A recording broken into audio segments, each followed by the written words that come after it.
John Carter was not used to crowded alien gatherings. He was a young engineer from Earth, sent to the great neutral space station called Aurora Gate, where dozens of alien civilizations gathered. The place was full of tall creatures with colorful skin, strange eyes, and elegant clothes. John felt small and awkward among them. Humans were still new to the galactic community. Earth had only joined a few years ago, and most alien powers thought of humans as simple, inexperienced, and weak. John knew this, and it made him nervous every time he walked through the halls of the station. He had never spoken to a royal, never stood near ambassadors, and never imagined he would be part of anything important. He only came to Aurora Gate because his team was sent to fix energy systems on the lower levels. That day, however, his fate would change. The station was holding a cultural exchange ceremony. Leaders from many worlds were present. John's superior told him, "Go observe, Carter, learn how these aliens act. It will help you understand their ways." John nodded, though he didn't feel comfortable. He wore a simple gray uniform, not special or decorated like the others. When he entered the great hall, his eyes widened. The chamber was massive, with glowing banners floating in the air, each marked with symbols of alien empires. Music that sounded both strange and beautiful filled the space. Hundreds of people filled the hall, speaking in dozens of languages. John stayed near the back, hoping no one would notice him. He listened as an announcer, a tall alien with a voice like thunder, introduced the important guests. From the Varan Confederacy, from the Tevran Alliance, from the noble Sarathian Empire, Her Highness, Princess Lyra. The crowd grew silent as the princess entered. John leaned forward, curious. He had heard of the Sarathians. They were powerful, proud, and mysterious. Their empire controlled hundreds of worlds. Their people rarely mixed with others, and their royal family was spoken of with both respect and fear. Princess Lyra walked into the hall with grace. Her form was tall and slender, her skin a pale silver blue that glimmered under the lights. Her eyes were bright violet, and her hair fell like liquid crystal around her shoulders. She wore a gown decorated with glowing threads that shifted color as she moved. Everyone bowed their heads or lowered their gaze as she passed. Everyone, except John. He was too surprised to move. For a moment, his human instincts froze him in place. And when Lyra's eyes briefly met his, something inside him told him not to look away. But then, in the crowded hall, someone bumped John from behind. He stumbled forward, and before he knew it, he stood directly in the princess's path. Gasps echoed through the hall. Guards stiffened. Nobles hissed. John's heart pounded. I'm sorry," he stammered. His mind raced for something respectful to do. Humans did not bow like the aliens, and so without thinking, he did what humans did when meeting someone important. He extended his hand. A simple handshake. The hall froze. It was unthinkable. No one touched royalty. No one dared to reach out so casually. Dozens of alien eyes burned into him, waiting for the princess to punish this strange, disrespectful human. But Lyra did not punish him. She tilted her head, her violet eyes curious. Slowly she looked at his hand. For a long moment she said nothing. Then, to everyone's shock, she reached out and placed her hand in his. Her touch was cool, smooth, and light. John gently shook her hand, just as he would with anyone back on Earth. The hall erupted in whispers. Nobles muttered angrily. Some were horrified, some confused, and others curious. The announcer nearly dropped his staff, but the princess only smiled. "Your gesture," she said softly, her voice calm and musical, "is unfamiliar, but strangely pleasant." John swallowed hard. "It's a human greeting, a handshake. It means respect and trust." Lyra studied him with great interest, then released his hand. "Respect and trust," she repeated, a simple act with deep meaning. The guards relaxed slightly, though nobles still glared at John. He quickly stepped back, face red, heart racing. He wished he could vanish into the floor. The ceremony continued, but the air was no longer the same. Whispers followed John everywhere he moved. Some aliens stared at him as if he had broken a sacred law. Others stared with curiosity, as if they had just seen something rare. When the ceremony ended, John hurried out of the hall. He walked fast through the glowing corridors of Aurora Gate, muttering to himself, "Great job, Carter.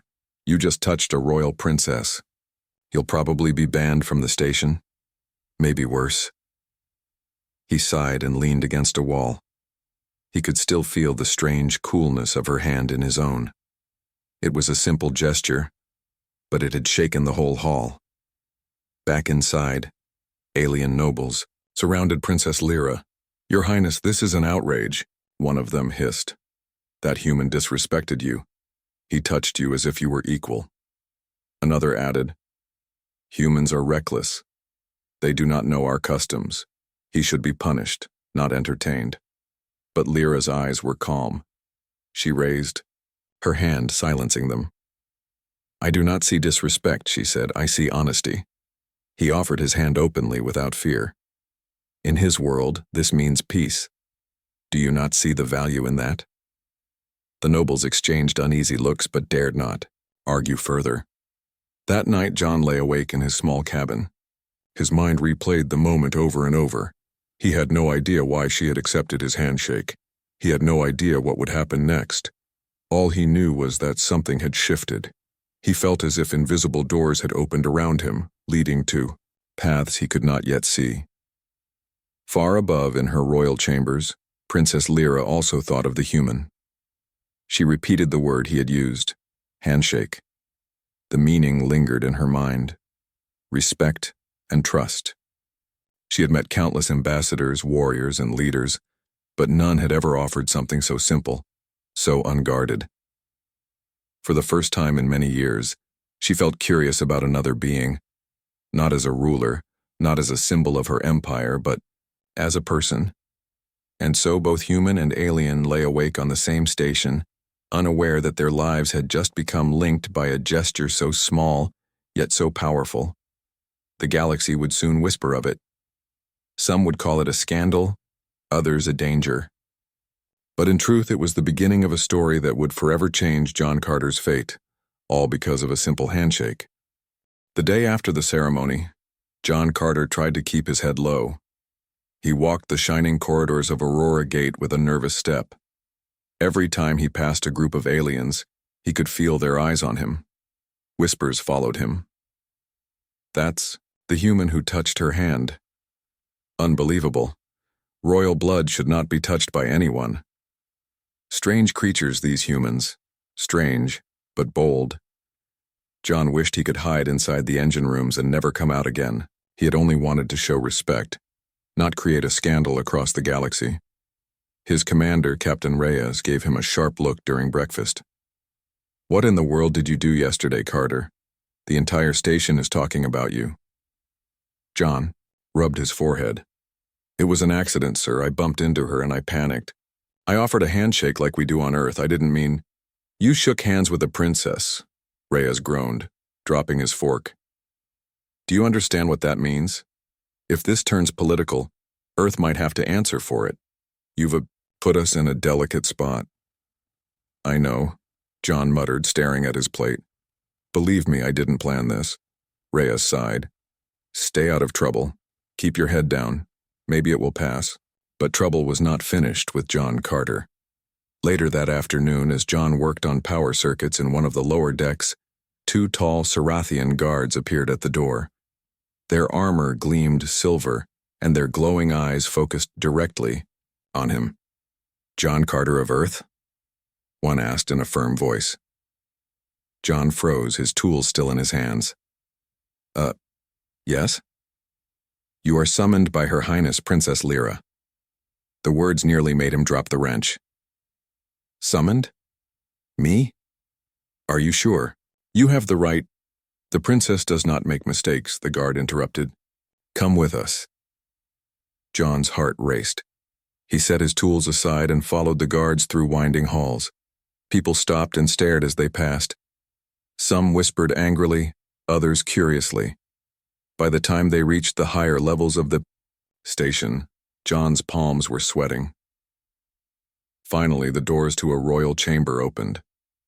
The room glowed with soft blue light, filled with flowing curtains that shifted like waves. At the center, Princess Lyra sat calmly on a seat carved from crystal. She looked directly at him. "You came," she said softly. John bowed his head awkwardly. "I didn't really have a choice." To his surprise, she smiled faintly. "Sit." He obeyed, though his hands trembled slightly. For a long moment, silence filled the room. Then Lyra leaned forward. "Tell me, John Carter, what is a handshake?" John blinked. Of all the questions he expected, that was not one of them. "A handshake? Well, it's something humans do when we meet someone. It means peace. It means we come with no weapon in our hand. It also means respect, sometimes even friendship." Lyra tilted her head. "A gesture of trust." "Yes," John nodded. "Exactly. It's simple, but it says a lot." The princess studied him carefully. "When you offered me your hand, you risked much. Did you not fear insult or punishment?" John scratched the back of his neck. "Honestly, I didn't think. I just acted. It felt natural. Where I come from, it's rude not to offer your hand in a meeting." Her violet eyes shone with curiosity. "Strange creatures, you humans. You use small gestures with great meaning. In my empire, trust is spoken in long speeches and written in laws. But you express it with a single touch." She leaned back, thoughtful. "I find it refreshing." John blinked again. "Refreshing?" "Yes." Her voice grew softer. "My life is filled with ceremony and rules. Every word I say is judged. Every step I take is watched. Yet you broke every rule in a moment, and it felt honest." John didn't know what to say. He wasn't a diplomat or a leader. He was just an engineer. But here was a princess, telling him his clumsy action meant something important. Their talk continued for nearly an hour. Lyra asked about Earth, about families, meals, stories, even jokes. John spoke simply, describing things like shaking hands, sharing food, children playing in the streets, and people helping neighbors. Lyra listened with fascination. "On your world, even ordinary people have freedom to speak and act. In my court, freedom is rare." John nodded slowly.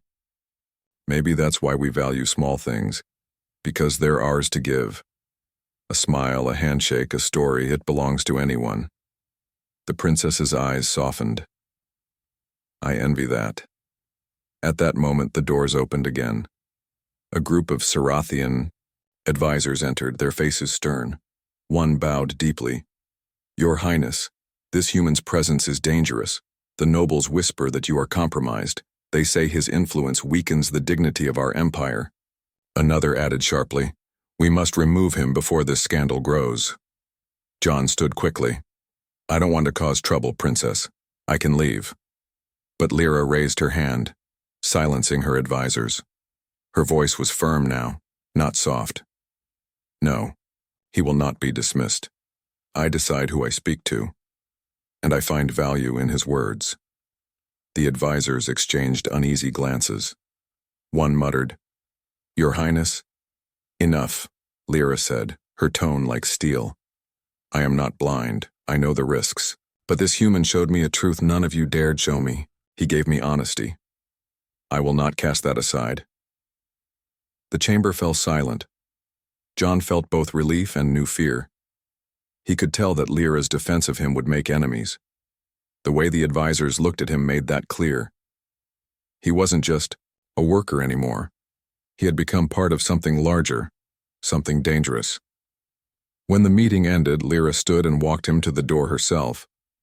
"Do not fear," she told him quietly. "You are not alone in this. Whatever storms come, we face them together." John nodded, though his stomach felt tight. "Thank you, Princess. I'll do my best not to make things worse." She gave a small laugh. "You already made things better, even if the others do not yet see it." As John left the royal chamber, His mind spun. He knew one thing for certain. His life was no longer simple. He was no longer just a human engineer fixing circuits. He was now the center of alien whispers, the subject of noble suspicion, and the unlikely companion of a princess. And while that thought terrified him, another part of him felt strangely alive. The galaxy had shifted again. That night, in her private chamber, Princess Lyra looked out at the stars.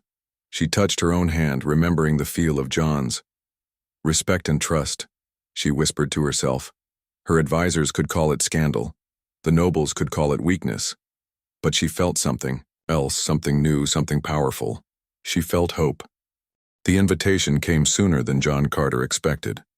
Only a few days after his talk with Princess Lyra on Aurora Gate, the Sarathian guards returned. This time, their words carried even greater weight. John Carter of Earth, one of them, announced, "You are requested to travel with Princess Lyra to the Sarathian homeworld." John nearly dropped the datapad he was holding. "What? Me? To your empire? Why?" The guard's face gave nothing away. "Her Highness has chosen it." Captain Reyes shook his head when he heard the news. "Carter, do you realize what this means? You'll be stepping into the heart of one of the most powerful empires in the galaxy, and you'll be standing next to their princess. That is not safe." John sighed. "Believe me, sir, I know. But how do I say no? It's not like I have a choice." Reyes placed a heavy hand on his shoulder. "Then remember this. Whatever happens, you're not just John Carter anymore. You represent Earth. Be careful." The journey to the Sarathian homeworld was long but breathtaking. John traveled aboard a silver ship shaped like a crescent moon. Its halls glowed softly, filled with murals of stars and rivers. Alien crew members eyed him with suspicion, but Princess Lyra treated him with calm kindness. During the voyage, they spoke often. Lyra asked more questions about Earth. John told her about oceans, mountains, and rainstorms. She listened like a child hearing stories for the first time. "In your world," she asked one evening, "people can walk freely in the streets without guards?" John nodded. "Of course, unless it's dangerous, people just live. They buy food, talk to neighbors, and walk home. Nobody bows when they see them." Her violet eyes softened. "I cannot imagine such a life. Since I was a child, every step I took was watched. Every word was weighed. Sometimes I wonder what it would feel like to simply be ordinary." John gave a small smile. "Sometimes ordinary is good. Sometimes it's boring. But at least it's ours." Her expression turned thoughtful. "Perhaps that is why your handshake moved me. It was simple. It was yours to give." Last, the ship descended upon the Sarathian capital world, Serath Prime. From orbit, John saw shining towers rising like crystal spears, vast rivers of light stretching across the land, and ships moving in perfect formation through the sky. The planet glowed like a jewel. When the ship landed, crowds filled the spaceport. Nobles dressed in flowing robes of silver and gold lined the path. Ordinary citizens stood far back, watching in awe. As Lyra stepped out, the people bowed deeply. But when John followed, murmurs spread like fire. That is the human, the one she allowed to touch her hand. He should not be here. John felt their stares burning into him. He walked carefully, trying not to stumble. His heart pounded, but he kept his chin up. If he showed fear, it would only make things worse. Inside the royal palace, the atmosphere was even heavier. Advisors and high-ranking nobles filled the hall, their eyes sharp with judgment. They bowed to the princess but glared at John. One stepped forward, an older man with silver skin and piercing eyes. "Your Highness, this is a dangerous mistake. Bringing an alien, especially a human, into the heart of our empire threatens our honor." Lyra raised her chin proudly. "I decide who enters my presence, and I see no dishonor in him." Another noble sneered. "You defend him too quickly. How do we know this human does not seek to influence you for his own world's gain?" John stepped forward before he could stop himself. With respect, I'm no spy. I'm no politician. I'm just an engineer.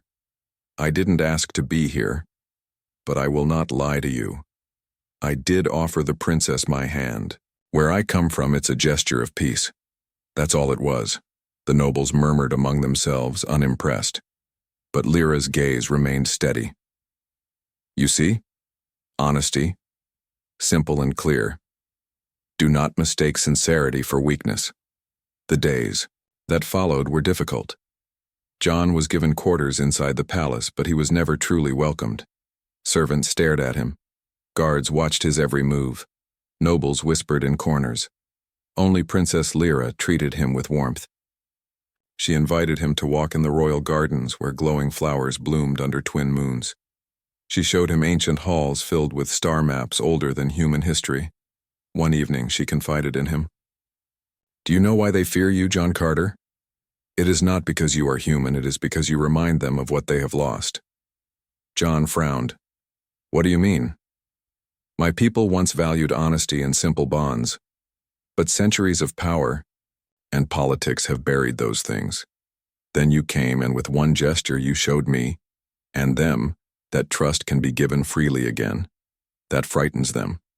Because if something so small can change me, it might change the empire. John was silent. He had never thought of himself as someone who could change anything, let alone an empire. But danger soon followed. During a royal gathering in the Hall of Echoes, where nobles and ambassadors from other empires gathered, tension grew. Lyra stood on the high dais speaking of peace and cooperation. John stood nearby, watching nervously. Suddenly, a loud crack echoed through the chamber. The lights flickered. From the shadows, a cloaked figure leapt forward, raising a weapon. Aimed directly at the princess, gasps filled the hall. Guards moved too slowly. John didn't think. He acted. He grabbed a heavy banner pole from beside him and hurled it with all his strength.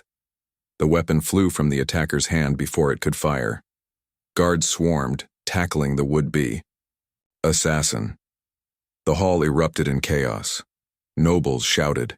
Citizens screamed. But Princess Lyra remained unharmed. And all eyes turned toward John Carter, the human who had just saved her life.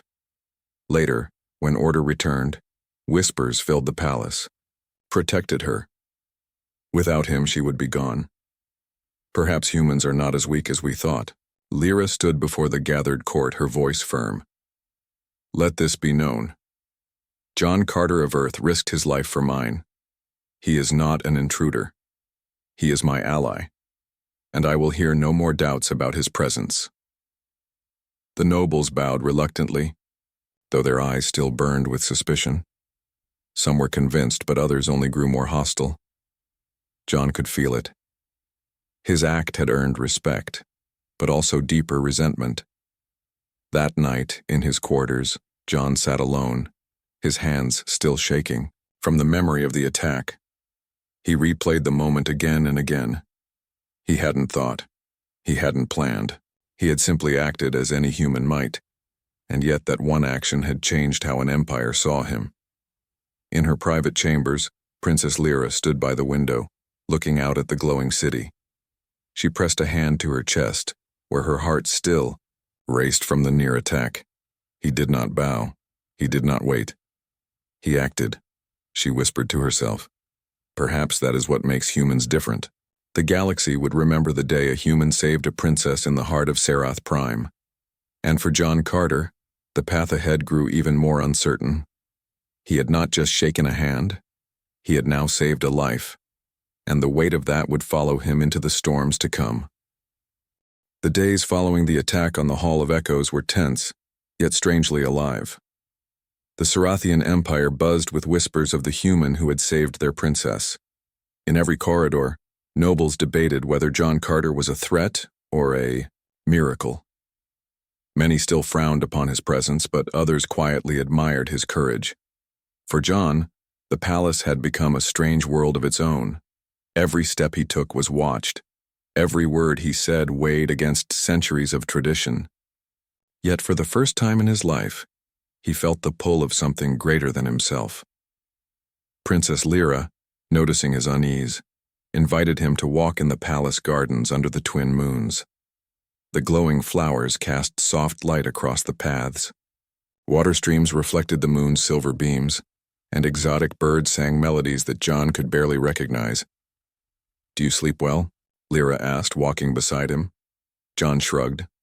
"I sleep okay, but every time I close my eyes I think about the attack, and what could happen next. I'm just an engineer. I don't belong here." Lyra smiled gently.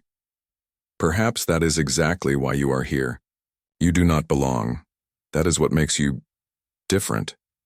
You see things we cannot. You act where we hesitate. You show honesty where we hide it." John paused, unsure how to respond. "You really think so?"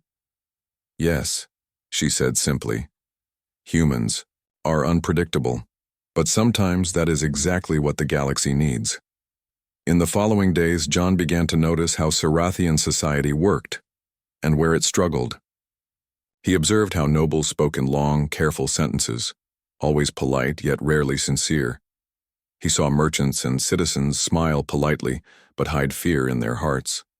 Rules dominated every interaction, and even small gestures carried political weight. One evening, Lyra asked him to help organize a meeting with other alien diplomats. "Why me?" John asked, eyebrows raised.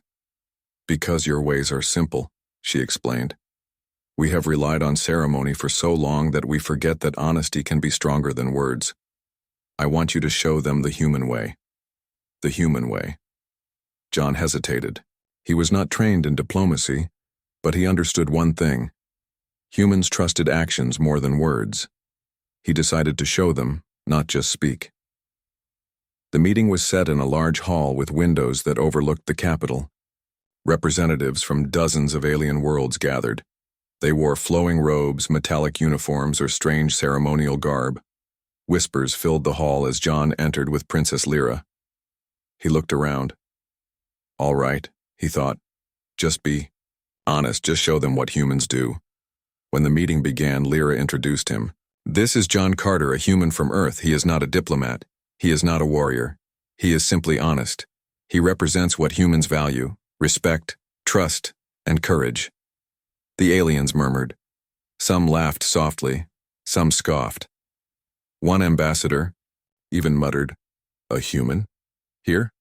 John stepped forward. He placed his hands calmly at his sides and began. "I know that some of you may see humans as weak. We do not have fleets as large as yours or empires as old. But we have ways to solve problems that are different. We talk honestly. We act openly. We show trust. And we ask for trust in return. That is how we live. And sometimes, it works better than ceremony or force." He paused, letting his words sink in. It is simple. A handshake, a smile, a promise kept. These things are small, but they mean a lot. And if we can all try them, maybe we can prevent wars before they start. For a long moment, no one spoke. Then one of the elder aliens, a tall figure with golden skin, nodded slowly. "Perhaps there is merit in simplicity." Another added, "He is not trained, yet his words cut deeper than all our speeches combined." Lyra smiled at John. "Do you see? Sometimes the human way is not weakness. It is strength." News of John's approach spread quickly across the palace and beyond. Some nobles who once despised him began to reconsider. Citizens of Sarath Prime began to whisper that humans might be more than just new arrivals. They might bring something rare and valuable. But not everyone was pleased. A faction of powerful Sarathian nobles believed John's presence was dangerous. They argued that humans could manipulate the princess, sway the empire, or even weaken their traditions. They plotted in secret, watching John's every move. John could feel their eyes even when he wasn't looking. Yet he did not falter. He had learned one thing from Princess Lyra. Honesty and courage could cut through fear more effectively than hiding behind rules. One afternoon, Lyra took John to the palace library. It was enormous, filled with floating scrolls, holographic, books and archives older than most human civilizations. She asked him to help her study the records of past treaties. You see, she explained, many conflicts in our history could have been avoided if leaders had been honest with each other, but pride and ceremony always came first. John nodded. On Earth, people fight too, but often small gestures, like sharing a meal or a handshake or a simple conversation, can prevent bigger fights. Maybe your empire could try that too. She looked at him thoughtfully. Perhaps. I will try. But it will not be easy. Old habits die slowly. John smiled. Then maybe I can help. Humans are good at small changes, step by step. The next weeks were filled with new experiments in diplomacy. John suggested informal meetings with young nobles, shared meals with ambassadors, and even simple gestures of respect. Shaking hands, offering seats first, or listening openly without political calculation. The results were surprising.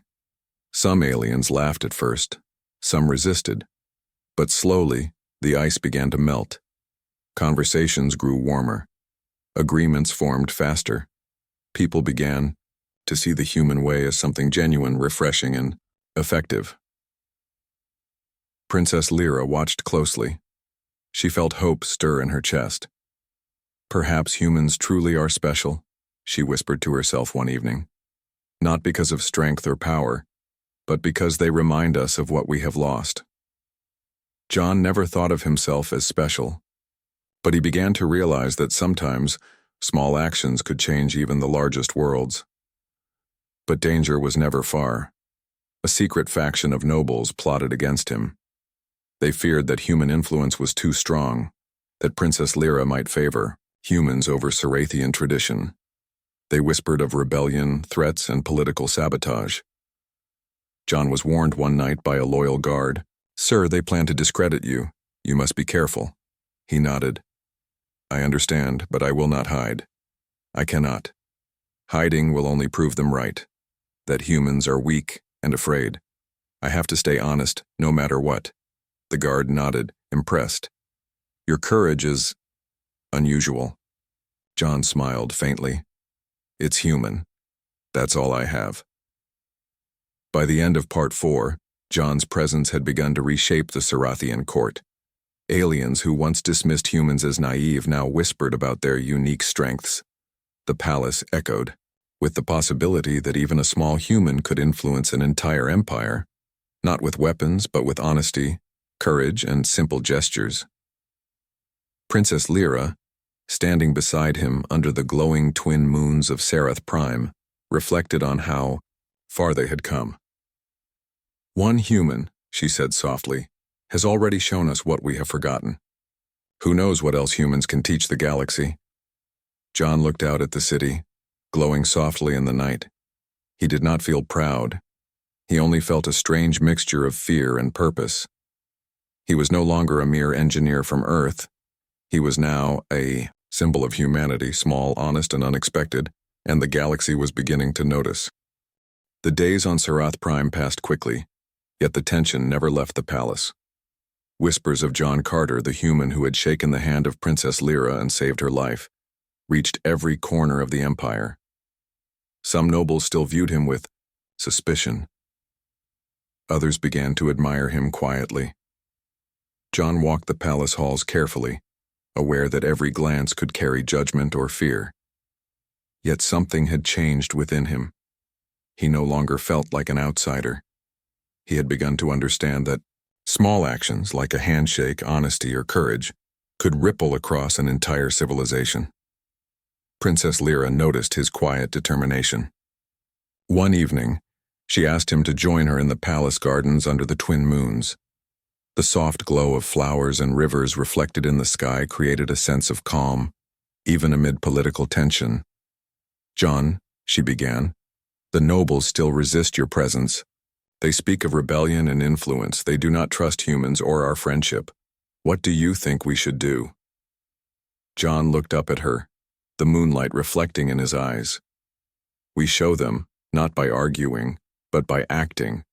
They already saw what I can do when I trust my instincts. Now they must see what humans can do when we work together. openly and honestly. Lyra nodded. And what will that be? John smiled faintly. I don't know yet. But I know it begins with a choice, to act without fear, even when everyone expects you to hide. The opportunity came sooner than anyone expected. A fleet of hostile alien ships appeared near Sarath Prime, claiming to defend tradition and challenge the so-called human influence. The air above the capital sparkled with weapons and glowing shields. Panic spread among the citizens and nobles. John, standing beside Princess Lyra, felt the familiar surge of fear, but also clarity. He had seen danger before, but he had also learned that humans could act when others hesitated. He looked at Lyra. We can't fight them with fear, he said, but we can meet them honestly. A human handshake does not stop a fleet, but a human gesture of trust might. Lyra tilted her head. Explain. John pointed to the communication screen showing the enemy fleet. We reach out directly. Not with weapons, not with threats, but with words and gestures that show we want peace. Humans do this with face-to-face talks, eye contact, and honesty. Sometimes it works better than fleets or laws. The princess smiled. Then we shall try the human way. A small delegation, including John, Lyra, and a few trusted Sarathian advisors, traveled to meet the alien leaders on a neutral platform in space. The enemy fleet hovered silently, expecting fear and submission. Instead, John stepped forward and spoke plainly. I am John Carter from Earth, he began. I am not a soldier. I am not a diplomat. I am a human. I came here not to fight, but to speak honestly. We want peace. We offer trust. That is all we ask in return. The alien leaders exchanged surprised glances. None had expected a human to speak with such directness. Princess Lyra followed his example. She stepped beside him and extended her hand, a gesture that would be unthinkable in her own court. We extend this as a sign of peace, she said, clearly. If you accept it, you choose dialogue instead of conflict. For long moments, silence filled the platform. Then, slowly, one alien leader stepped forward. He raised his hand to meet hers. Others followed. The tension in the fleet eased. The weapons powered down and the fleet slowly retreated, leaving Sarath Prime unharmed. John felt a strange mixture of relief and pride. He had not fired a single shot. He had not commanded fleets or armies. He had simply acted honestly, calmly, and without fear. And it had worked. Back on Sarath Prime, the news of the peaceful resolution spread like wildfire. Citizens cheered. Nobles whispered in awe. Some still grumbled, but most began to reconsider their view of humans. John found himself standing beside Princess Lyra on a balcony overlooking the city. The twin moons reflected in the water below, and the soft light made the crystal towers sparkle. You did it, Lyra said softly. You reminded everyone that strength is not only measured in power. Sometimes, it is measured in honesty, courage, and trust. John shook his head. I didn't do it alone. You trusted me. That made the difference. Without your willingness to act with me, nothing would have changed. She smiled warmly. And yet it was your hand that started it all. One simple handshake changed how I saw you, and how I see the galaxy now.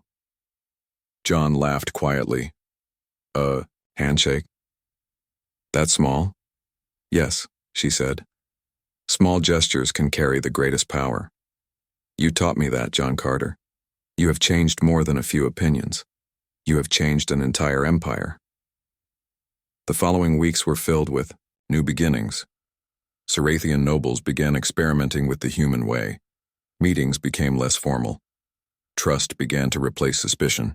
Citizens found joy in seeing leaders act openly, rather than hiding behind ceremony.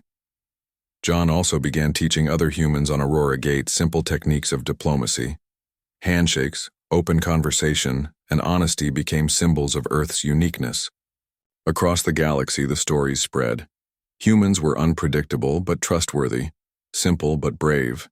Even old enemies began to notice. Some approached with curiosity instead of hostility. They asked for guidance, not conflict. A small ripple had begun, all from the courage of one human who dared to extend his hand. One evening, John and Lyra walked together on the palace terrace. The stars stretched endlessly above them, glowing like scattered diamonds. "Do you ever wonder," John asked, "if any of this would have happened if I hadn't just offered my hand?" Lyra laughed softly. "Every decision in life matters, but some are small enough to seem insignificant until they change everything. Yours was one of those. You showed me that a simple act could have enormous consequences." John looked at the moons and the shining city below. "I still feel like I don't belong here. I'm just a human." Lyra touched his shoulder gently. "Perhaps, but humans have a gift that even the most powerful aliens often forget. Courage to act honestly, even when the world expects fear. You belong because you remind us of something we lost." He smiled faintly. For the first time, he felt truly seen. The galaxy began to notice Earth differently after that. Humans were no longer just newcomers. They were a symbol of hope, of courage, and of the power of simple honesty. News of John Carter spread across star systems, not as a warrior or a conqueror, but as a human who had changed a princess, an empire, and perhaps the galaxy itself with nothing more than courage, honesty, and one simple handshake. Princess Lyra, standing beside him at the balcony of Serath Prime, gazed at the stars. She thought about the days when she felt trapped by tradition, isolated by rules and burdened by expectation. Then she thought about the human who had taught her to see differently, to act differently, and to believe that even a small gesture could change everything. "Thank you, John Carter," she said softly, "for showing me, for showing everyone, what humans can do." John shook his head. "I only did what humans always do. We try, we act honestly, and we take small steps. I didn't know it would matter so much." She smiled, violet eyes reflecting the moons. "It did. It always does. And the galaxy will remember it." John Carter, the simple human engineer from Earth, had entered the palace as an outsider. He had shaken a princess's hand, saved her life, and changed an empire. And now, standing under the stars, he realized that his fate had indeed changed forever. The galaxy had taken notice of humans, not for strength or weapons, but for courage, honesty, and the small gestures that carried great power. And John knew that this was only the beginning, because sometimes the simplest acts, like a handshake, can change everything.